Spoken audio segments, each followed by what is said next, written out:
consentez à souffrir.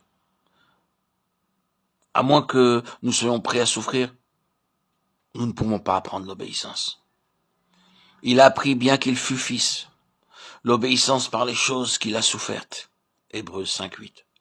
Souffrir n'est pas nécessairement la souffrance physique seule. Les souffrances ne signifient pas se complaire en nous-mêmes. Car Christ ne s'est point complu en lui-même, Romains 15:3. Si nous voulons nous plaire, nous ne pouvons pas apprendre l'obéissance. Notre devise devrait être non pas plaire à nous-mêmes, mais à Christ. Ainsi donc, Christ ayant souffert dans la chair, vous aussi, armez-vous de la même pensée. Car celui qui a souffert dans la chair en a fini avec le péché. 1 Pierre 4:1. Tout ce qui est de la vie de Christ est une vie de souffrance.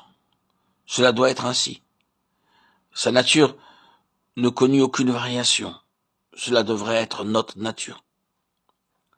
Le principe de la souffrance est d'accepter que la chair soit livrée à la mort. Pour illustrer ce principe, laissez-moi vous donner l'exemple d'un entraîneur et d'un élève. Un garçon veut devenir champion de natation. Lorsqu'il vient vers l'entraîneur, il n'a pas le droit de dire qu'il ne peut pas nager dans l'eau froide. Il ne doit y avoir aucune réserve. Aucune excuse ne peut être invoquée en raison de l'eau. Chaque chose doit être dans une totale soumission à la volonté de l'entraîneur. Ceci illustre notre vie d'obéissance. Si notre confiance en lui est décisive, alors seulement nous pouvons apprendre l'obéissance.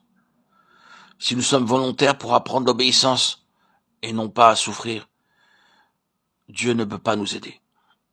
Il a pris l'obéissance par les choses qu'il a souffertes. C'est seulement par ce moyen que nous pouvons apprendre à obéir.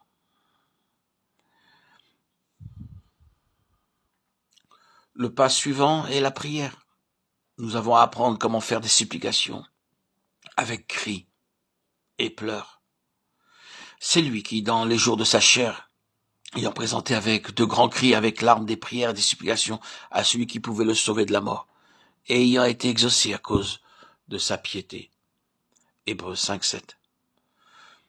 Le trait dominant de la vie du Seigneur fut la prière. Il commença son ministère avec la prière et finit son ministère par la prière. Même sur la croix, en dehors des 7 paroles qu'il prononça, 3 étaient des prières. Toute sa vie fut une vie de prière. Il pria pour que son Père puisse faire ce qu'il voulait. Pour accomplir cela, il pria avec force, avec cris et larmes. Avant d'aller au calvaire, Jésus alla à Gethsémane. C'est ici que le voile fut enlevé. Son cri était si fort que la sueur devint des gouttes de sang.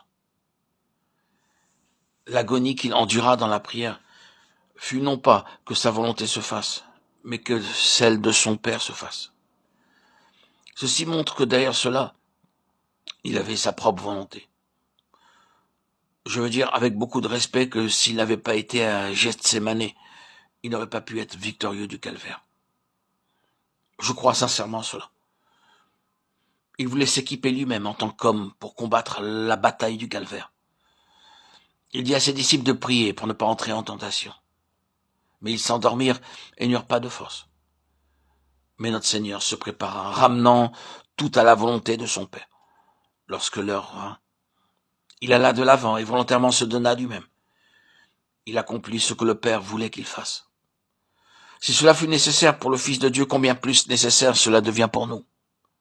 À genoux, criant que Dieu puisse nous montrer les terrains de désobéissance dans notre vie et nous enseigner à lui obéir. Notre prière devrait être de nous enseigner l'obéissance dans notre vie secrète. L'obéissance à l'autorité déléguée de Dieu. L'obéissance complète. Si cela est notre aspiration et notre prière, nous sommes sûrs qu'il nous fortifiera par le Saint-Esprit de Dieu. Notre prière deviendra vraie dans nos vies, alors que nous marchons dans l'obéissance à Dieu. Seulement alors la plénitude de Dieu deviendra notre expérience. Est-ce votre désir?